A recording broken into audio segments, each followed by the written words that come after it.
நல்லா நினைச்சுக்குங்க, உங்களை நேசிக்கிறவங்க உங்களுக்கு கிடைக்கிறது ரொம்ப ரேர்.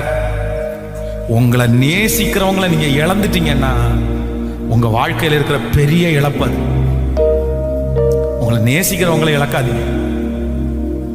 ஒரு ஒரு ஒரு காலம் தாண்டதுக்கு அப்புறம் சிலருடைய மனசு கல்லாயிரும்பா.